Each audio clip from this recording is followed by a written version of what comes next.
কৃষি গুচ্ছে চান্স পায় কারা? কৃষি গুচ্ছে চান্স পায় তারা যারা সঠিক গাইডলাইন অনুসরণ করে এবং একটা সুন্দর টেকনিক ওয়েতে পড়াশোনা করে এবং টাইম ম্যানেজমেন্ট করতে পারে, তারাই কিন্তু শেষ পর্যন্ত কৃষি গুচ্ছে চান্স পায়। হ্যালো গাইস, আসসালামু আলাইকুম। তোমাদের সাথে আছি আমি ইয়াসিন পারভেজ জয়। আমাদের মোটামুটি প্রায় সকল অ্যাডমিশন পরীক্ষা শেষ, এখন সবার শেষে বাকি রয়েছে কিন্তু কৃষিগুচ্ছ, এবং এই কৃষিগুচ্ছের দিকে কিন্তু অধিকাংশ শিক্ষার্থীর কিন্তু মূলত আকর্ষণটা রয়েছে, কারণ তারা হয়তো বিভিন্ন জায়গায় পরীক্ষা দিচ্ছে, চান্স পায় না, এর জন্য তাদের মেন আকর্ষণ হচ্ছে কৃষিগুচ্ছ। সবাই ভাবছে কিন্তু এই কৃষিগুচ্ছে একটা সিট নিজের করে নেওয়ার জন্য, কিন্তু এই কৃষিগুচ্ছে সবাই কিন্তু চান্স পাবে না। চান্স পাবে তারাই যারা কিন্তু সঠিক গাইডলাইন অনুসরণ করবে। আজকে ভাইয়া তোমাদেরকে একদম সঠিক গাইডলাইন দিয়ে যারা এই গাইডলাইনটা ফলো করে পড়াশোনা করবে, আশা করি ইনশাল্লাহ তোমরা কৃষি হচ্ছে চান্স পাবে। তো চলো কথা না বাড়িয়ে ভাই শুরু করে দিচ্ছি। তবে তোমরা যারা বাইরের চ্যানেলটাতে নতুন, অবশ্যই বাইরের চ্যানেলটাতে সাবস্ক্রাইব করে রাখবা, আর এই ভিডিওটাতে একটা লাইক দিয়ে রাখবা। তোমাদের লাইক আসলে বাইরে অনুপ্রেরণা দেয় নতুন ভিডিও বানানোর জন্য। তো চলো কথা না বাড়িয়ে ভাই বলি, প্রথমে মনে রাখবা, প্রথমে আমাদের যে জিনিসটার দিকে আসলে মেন ফোকাস রাখতে হবে, মনে রাখবা ফুল সিলেবাস পড়া যাবে না। কেন ভাইয়া? কারণ তোমার কৃষি গুচ্ছে শর্ট সিলেবাস থেকে 95% প্রশ্ন আসে। যেখানে আমাদের শর্ট সিলেবাস থেকে 95% প্রশ্ন কমন আসে, সেখানে আমরা কেন ফুল সিলেবাস পড়তে যাব? মনে রাখবা, শর্ট সিলেবাস থেকে যে কোশ্চেনগুলো আসবে, মনে করো তোমার একটা কথা 100টার মধ্যে 95টা কোশ্চেন আসলো শর্ট সিলেবাস থেকে। তুমি যদি এই 95টা কোশ্চেন না পারো, তাহলে কিন্তু তোমার চান্স মিস হতে পারে। কিন্তু যে 5টা কোশ্চেন বাইরে থেকে আসলো, সেগুলো না পারলে কিন্তু কোনো সমস্যা নেই। কিন্তু যেগুলো সবার পারার কথা কিন্তু তুমি পারছো না, তাহলে কিন্তু চান্সটা কি হয়? মিস হয়। তাহলে ভাইয়া বলবো, তোমরা এখন জাস্ট শর্ট সিলেবাস দিকে ফোকাস করো, ফুল সিলেবাস পড়ার কোনো দরকার নেই।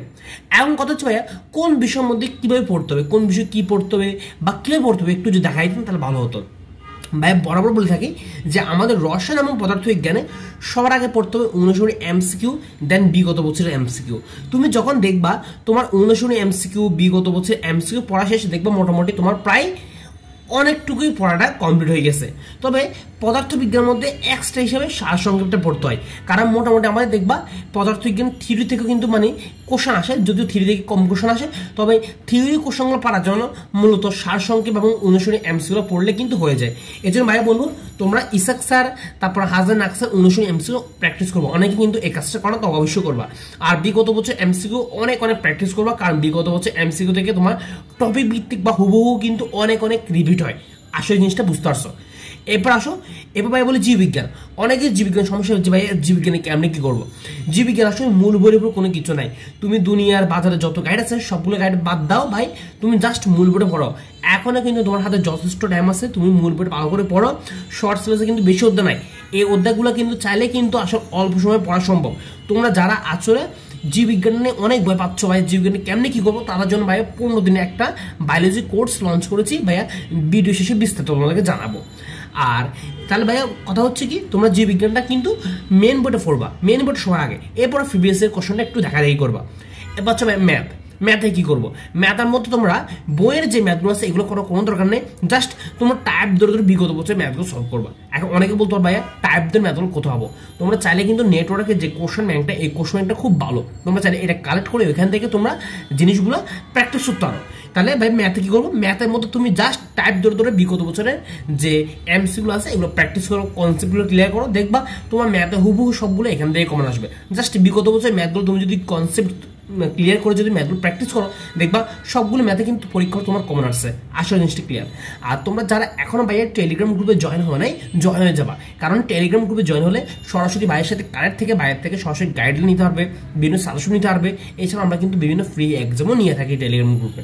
আসলে ক্লিয়ার ভাইয়া, এই ভিডিও ডেসক্রিপশন বক্সে তোমাদেরকে লিঙ্ক দিয়ে দিব টেলিগ্রাম গ্রুপের। এবার আসো ভাইয়া, এবার ভাইয়া আমরা ইংরেজিতে কি করবো? দেখো, ইংরেজি নিয়ে এত প্যারা খাওয়ার মতো কিছু নাই, ইংরেজি খুবই সিম্পল। তুমি যদি ইংরেজি কিছু না পড়ো, তারপর কিন্তু তুমি ইংরেজিতে তোমার যে বেসিকগুলো আছে, তোমার ইন্টারে বেসিক, ম্যান্টারে বেসিক, ওগুলো দিয়ে 4-5টা কোশ্চেন এমনি পারবা।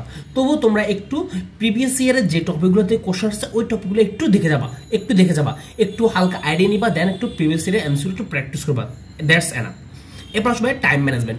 পরীক্ষা হলে টাইম ম্যানেজমেন্ট কিন্তু খুবই ইম্পর্টেন্ট। যে স্টুডেন্ট আসলে টাইম ম্যানেজমেন্টটা বাসা থেকে শিখে যেতে পারবে না, তার আসলে অ্যাডমিশনের চান্স পাওয়া কিন্তু খুবই কঠিন হয়ে পড়ে। এই জন্য ভাই বলি, সবসময় বাসার মধ্যে নিজে নিজে এক্সাম দিবা, সেটা অনলাইন এক্সাম হোক কিংবা তুমি নিজে নিজে বিভিন্ন গাইড থেকে এক্সাম দাও, যেভাবে এক্সাম দাও এক্সাম দিতে হবে। মেন কথা হচ্ছে এক্সাম দিতে হবে। এখন এক্সামে তোমাকে এখন থেকে টাইম ম্যানেজমেন্টটা শিখতে হবে, যে আমি পদার্থবিজ্ঞানের জন্য কতটুকু টাইম রাখবো, রসায়নের জন্য কতটুকু টাইম রাখবো, ম্যাথের জন্য কতটুকু টাইম রাখবো। এভাবে তুমি যদি বাসা থেকে না শিখে যাও, পরীক্ষায় কিন্তু বিপদে পড়বা। এই জন্য ভাই তোমাদেরকে একটা আইডিয়া দিই এই টাইম ম্যানেজমেন্ট নিয়ে। ভাই বলবো কি, তোমরা এই যে পদার্থবিজ্ঞান এবং রসায়ন চেষ্টা করবা, তোমরা এই যে পদার্থবিজ্ঞান এবং রসায়নটা তোমরা 20 মিনিটের মধ্যে জিনিসটা ক্লিয়ার করে ফেলার জন্য। হ্যাঁ, পদার্থবিজ্ঞান রসায়ন 20 মিনিট, সামান্য 2-1 মিনিট বেশি লাগতে পারে, কম লাগতে পারে, সেটা ব্যাপার না। তবে টার্গেট রাখবা আমাকে পদার্থবিজ্ঞান এবং রসায়নটা এই দুটো অংশ 20 মিনিটের মধ্যে শেষ করে ফেলতে হবে। তারপর ম্যাথে যদি একটু হিসাব নিকাশ একটু বেশি করা লাগে, ম্যাথের জন্য তোমার টাইম দেওয়া রাখবা 15 মিনিট। চেষ্টা করবা 2-1 মিনিট কম নেওয়ার জন্য। 15 মিনিট যে বরাবর নিতে হবে এমন কোনো কথা নয়, চেষ্টা করবা 2-1 মিনিট আগে দিয়ে শেষ করে ফেলার জন্য ম্যাথটা। এরপর জীববিজ্ঞান আসলে তোমার 30টা এমসিকিউ, তুমি যদি ভালো করে পড়ে যাও তোমার 30টা এমসিকিউ আসলে দাগানোর জন্য 10 মিনিটও লাগবে না। কারণ জীববিজ্ঞান আসলে তোমার এত বোঝাবুঝির কিছু নাই, তুমি জাস্ট পড়ে গেলা। তুমি যদি পড়ে যাও, কমন আসলে তুমি এমনি কোশ্চেন দেখা মতো দাগা ফেলতে পারবা। বা 15 মিনিট দোষে তোমরা চেষ্টা করবা একদম 10-12 মিনিটে জীববিজ্ঞান অংশটা ক্লিয়ার করে ফেলার জন্য, কারণ জীববিজ্ঞান আসলে এত টাইম লাগবেও না। এরপর ইংরেজি তোমার মোটামুটি 10টা এমসিকিউ 5 মিনিট রাখলে জাস্ট এনাফ। তোমরা চেষ্টা করবা 5 মিনিটের মধ্যে ইংরেজি অংশটা কমপ্লিট করে ফেলার জন্য। মোটামুটি তুমি যদি এভাবে টাইম ম্যানেজমেন্ট করো, দেখবা তবু তোমার এক্সট্রা হিসেবে তোমার 5 মিনিট টাইম কি রয়ে গেছে, এক্সট্রা রয়ে গেছে। ওই 5 মিনিটে কি করবা, ওই 5 মিনিটে দেখবা তোমার 2-1টা এমসিকিউ বাকি রয়ে গেছে শুরুর দিকে বা মাঝখান দিকে, তুমি 2-1টা এমসিকিউ দাগনে, 2-1টা এমসিকিউ কনফিউশন রয়ে গেছে বা 2-1টা এমসিকিউ কঠিন লাগতেছে, ওইগুলো শেষ 5 মিনিটে দাগে ফেলবা। ঠিক আছে? হ্যাঁ, এই হচ্ছে কথা। তো তাহলে তোমরা যদি এভাবে টাইম ম্যানেজমেন্ট করে দেখবা, খুব সহজেই ইনশাল্লাহ কৃষি উচ্চ চান্স পেয়ে যাবা। এখন কথা হচ্ছে ভাইয়া, তোমাদের জন্য ভাইয়া কৃষি উচ্চের জন্য 15 দিনে একটা জীববিজ্ঞান কোর্স লঞ্চ করেছে। একদম ভাইয়া এই কোর্সটা তোমাদের যাদের জীববিজ্ঞান সমস্যা, ভাই 15 দিন তোমাদের জীববিজ্ঞান কমপ্লিট করে দিব। আলহামদুলিল্লাহ অনেক স্টুডেন্ট এই কোর্সে যুক্ত হয়ে গেছে। এখনো ক্লাস শুরু হয়নি, সামনে শুরু হয়ে যাবে। দেখো, আমরা মূল বই ধরে পড়াবো, একদম মূল বই ধরে পড়াবো, একদম 0 লেভেল থেকে পড়াবো। তোমার বেসিক যে লেভেল যদি 0 হয়, তুমি যদি একদম কিছু নাও পারো, কোনো সমস্যা নেই ভাই, একদম ধরে পড়াবো, খুব ইজিলি তুমি বুঝাবা সবকিছু। আর আমার পড়ানোর সময় কিন্তু একসাথে প্রশ্নাংশ সলভ করে দেবো, যাতে পরবর্তীতে প্রশ্নাংশ সলভ করতে কোনো সমস্যা না হয়। আর আলহামদুলিল্লাহ সবচেয়ে বড় কথা হচ্ছে, গত বছর আমরা এরকম কোর্স লঞ্চ করেছিলাম। আমাদের সেখানে জীববিজ্ঞানের 30টা কোশ্চেন থেকে 27টা প্রশ্ন হুবহু আমাদের ক্লাসগুলোতে কমন এসেছে। আশা করি ইনশাল্লাহ এবার আরও বেশি আসবে। তো আমাদের এই পুরো জীববিজ্ঞান ব্যাচটা ফি হচ্ছে মাত্র 400 টাকা। তুমি 400 টাকা দিয়ে 15 দিনের মধ্যে তোমার জীববিজ্ঞান এই জিনিসটা কমপ্লিট করে ফেলতে পারবা। হ্যাঁ, তবে তোমরা যারা এক্সাম ব্যাচে ভর্তি হতে চাচ্ছ, তাদের জন্য আরেকটা রয়েছে এক্সাম ব্যাচ, কৃষিগুচ্ছ পূর্ণাঙ্গ এক্সাম ব্যাচ। এখানে আমরা কি রাখছি, এখানে আমরা অধ্যায়ভিত্তিক এক্সাম রাখছি, তারপর হচ্ছে তোমার পেপার ও সাবজেক্ট ফাইনাল রাখছি, তারপর হচ্ছে ফাইনাল মডেল টেস্ট রাখছি, মেরিট লিস্ট থাকছে, গাইডলাইন থাকছে। আসলে গাইডলাইন ছাড়া কোনো জিনিস পূর্ণাঙ্গ হয় না। তোমরা এই কৃষি এক্সাম যে ভর্তি হলে বুঝতে পারবা যে আসলে তোমার কোন অধ্যায় থেকে কি কি লাগবে, কি কি লাগবে না, সবকিছু কিন্তু তোমাদেরকে ধরে বলে দিব। হ্যাঁ, এটা নিয়ে প্যারা নাই। আর এই কৃষিগুচ্ছ পূর্ণাঙ্গ এক্সাম ব্যাচের ফি হচ্ছে মাত্র 300 টাকা। ভাই তোমাকে একটা অফার দিচ্ছি, তুমি যদি 2টা ব্যাচে একসাথে ভর্তি হও, তাহলে 700 টাকা পরিবর্তে মাত্র 600 টাকা দিলে হবে।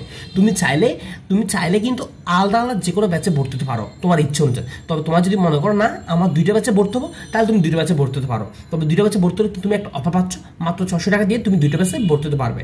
ভাই ভর্তি হবে কি হবে, ভর্তি হওয়ার জন্য এখানে যে নাম্বারটা দেওয়া আছে, এই নাম্বারে বিকাশ বা নগদ থেকে সেন্ড মানি করবা। করার পরে এই নাম্বার একটা কল দিবা, কল দিলে ভাইয়া তোমাকে কোর্সে অ্যাড করে নিব। হ্যাঁ, আর যে কোনো সমস্যা হলে বা যে কোনো পরামর্শের জন্য এই নাম্বারে সরাসরি হোয়াটসঅ্যাপ মেসেজ দিবা, ইনশাল্লাহ ভাইয়া রিপ্লাই দিব। আর অথবা এই ভিডিওর কমেন্ট বক্সে রিপ্লাই দিবা, মানে কমেন্ট করবা, ভাই তোমাদেরকে রিপ্লাই দিব যে কোনো কোশ্চেন নিয়ে। আর তোমরা যারা ভিডিও দেখছো এতক্ষণ এত কষ্ট করে, অবশ্যই এই ভিডিওতে একটা লাইক দিয়ে দিবা। তো দেখা হচ্ছে পরবর্তী ভিডিওতে। ততক্ষণ সব ভালো থাকো, সুস্থ থাকো, আল্লাহ হাফেজ।